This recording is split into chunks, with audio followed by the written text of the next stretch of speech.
Mark Cuban, billionaire, owner of the Dallas Mavericks, big time investor, he made the majority of his money from tech.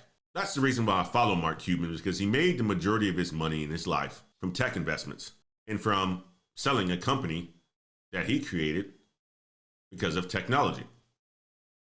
Tech is everything, guys. I'm telling you, it's everything.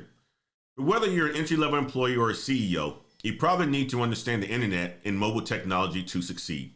Next on that list, says Mark Cuban, is artificial intelligence.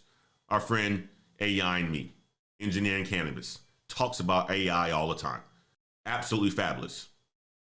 On a recent episode of the Colin Cowherd podcast, hosted by Fox anchors Colin Cowherd, the billionaire whose first venture was a computer consulting service, said artificial intelligence is already beginning to take over the business world, and soon it'll become an essential to businesses as personal laptops and smartphones, he says. There are two types of companies, he said, those who are great at AI and everybody else. And Cuban said, if you don't necessarily have to be great, or you don't necessarily have to be great in AI to start a company, but at some point, you're going to have to understand it. It's just like the early days of PCs. You didn't have to be good at PCs, but it helped. Then networks and the internet, then mobile. Cuban's comments echoed a talk that he gave in 2017 to South by Southwest in Austin, when he asserted that the world's first trillionaire would be an AI entrepreneur. He also committed millions of dollars to the Mark Cuban's Foundation and to the AI boot camps program, which he founded in 2019 to teach young people about AI for free. The boot camps programs aims to increase AI literacy among underserved high school students, at least partially in the name of maintaining global competitiveness. Last year, Cuban noted on Twitter that 5 of the world's largest companies, Alphabet, Apple, Amazon, Facebook, and Microsoft, all simply prioritize AI. And if you think about it, if you look at these companies from an investment standpoint, right? Apple, Alphabet, Amazon, Facebook, Microsoft, they have skyrocketed. They've skyrocketed. Even right now when we're bit in the pullback, but if you think about these companies prioritizing AI, and you see that they're growing even when that pandemic happened. Matter of fact, when the pandemic happened, these companies went through the roof. They went to the moon. If you want to see an effective AI in action, Cuban said on a podcast, look no further than TikTok. Many of you guys are on TikTok. I'm not on TikTok. But the platform, he says, is a mastery of artificial intelligence. And that's why so many people, including children, are hooked, he noted. The brilliance of TikTok, its artificial intelligence, uses AI to present things you're interested in. Cuban, who also owns the NBA Dallas Mavericks, said TikTok-like platforms even have the capacity to save industries by tailoring content to individual users' interests and attention spans.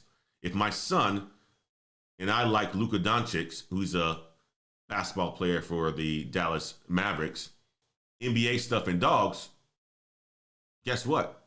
AI can help make sure that they're getting that information. That's the future of sports media, because we're not going to see or get a 16-year-old, 12-year-old, or a 15-year-old to sit for a full game. So if you think about it, AI is very, very important. So that's another tech field that I want you guys to keep your sights on, because it is a huge opportunity for you to make a shitload of money if you get into that space. Analytics, data science, artificial intelligence, machine learning, all important. And if you think about artificial intelligence engineers, or if you're machine learning engineers, like AI and Me, engineering cannabis, these guys make a shitload of money. AI and Me always talks about me making a lot of money. I'm still trying to get the Lamborghini like him, man. All right, so that's one. I wanted to make sure I brought that one to your attention, guys, is artificial intelligence is another area in tech that I don't want you guys to be afraid of. I want you guys to look into it because it's a huge opportunity. Even Cuban says a person who starts an AI company or does certain things in AI they could be the first trillionaire company or the first trillionaire. Think about that. Think about the opportunities that there are in AI. If this was open to me when I was in college, that's probably the route that I would be taking. That's a way or something that I would be studying. Okay. Let's talk about one other. And I'm going to leave the last one. I'm not going to talk about the last one, but let's talk about one other. Negotiating salaries, guys. Many of us are in that time right now where we are looking for a new job, maybe even have pending offers. Our boy Malik, who I shot out last week, Malik got offered a security engineer position, $86,000 a year. He got offered another engineering position at a SOC, a security operating center. He didn't take the first one. He said, you know what, Antoine? I did my analysis, right? I weighed the pros and cons. I didn't go with the $86,000 job. I went with the other one. And more than likely, that one was even more. He didn't give me the salary range on the other one, but I'm sure it's pretty close to six figures. But you got to think about this. One thing that he said that he did was negotiate. It's important to negotiate, guys. When you get your offer, don't just accept it. Many of us are just so happy that we got the offer. We're so happy that we got the offer. Oh my God, I'm going to ruin it if I ask for more. I was talking to our brother Steven Stern a couple months ago when he was making a transition from contract work to a full-time employee. And they offered him a certain thing. And I was like, no, you need to negotiate. This is how much you want, blah, blah, blah. Make sure you have your ranges. And I coached him along the way. And he got a better offer. But let's talk about that, guys. Let's talk about that for you. Negotiating a job offer works. 85% of Americans who counteroffered were successful. 85% were successful. Here's how to do it. Okay, here's how to do it. When it comes to negotiating a job offer, if you don't ask, you won't receive. And I say this about life in general. I say this about making money in general. If you don't ask, you won't receive it. If you don't ask for that promotion, you won't receive it. If you don't ask for that position, nobody's going to give it to you. Ask, ask, ask. It turns out many don't ask, according to the survey from Fidelity Investments. Some 58% of Americans accepted the initial offer at their current position without negotiating, the survey found. Yet negotiating works. According to Fidelity, 85% of Americans and 87% of professionals ages 25 to 35 who countered on salary, other compensation or benefits, or both, and other compensation and benefits got at least some of what they asked for. The survey conducted March 18th through the 14th by Engine Insights polled 1,500 U.S. adults, 25 to 70, who currently work either full-time or part-time. People feel they can't or shouldn't negotiate. Guys, you should negotiate. But companies expect you to negotiate. They're expecting you to negotiate. They respect good negotiators, she added. They respect you if you can advocate for yourself. Think about this, right? You're a company owner. You're a company owner, and you know that you're going to be hiring somebody that's going to be responsible for bringing in revenue and so forth, right? Yet you hire this person, you say, you know what? I'm just going to dole out $50,000. They're probably worth $100,000.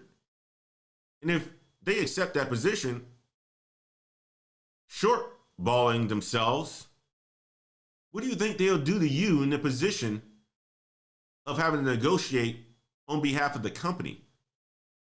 They're going to just accept terms that aren't favorable for the company. So think about that, guys. Think about that. When you don't negotiate, you aren't showing yourself to the employer that you're willing to negotiate for them on the behalf of the company. Negotiate. Companies are expecting you to. They respect good negotiators, she added. They respect you if you can advocate for yourself. They want someone with the confidence to be on their side of the table. Confidence is key. Therefore, do your homework. Research compensation for your job, field, and location. Also ask other people about their salaries or what they know about the pay for the job. If you understand what you can ask for, if you are doing a good job showing your value, it would help increase the confidence you have going into any salary negotiations. Before you counteroffer, identify what you want. And this is what I talk about in my coaching sessions, guys. Identify what it is that you want. It may be a higher paycheck, or it might be about a bonus, benefits, title, or scope of the job.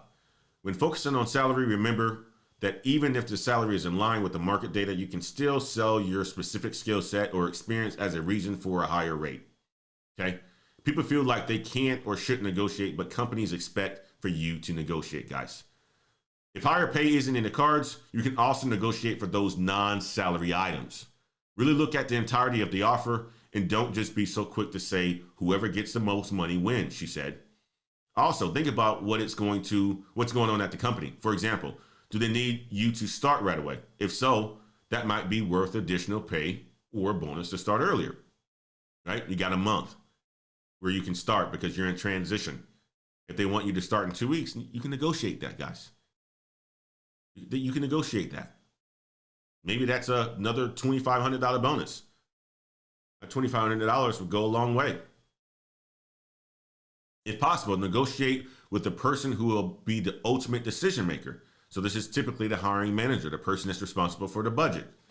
If you can't, try to do your best to develop a rapport with the individual you are speaking with, such as a recruiter, so they can be a good steward of your case.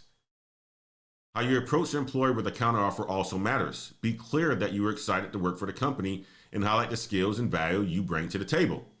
The way you engage in the conversation is just as important as the points you are making, she said.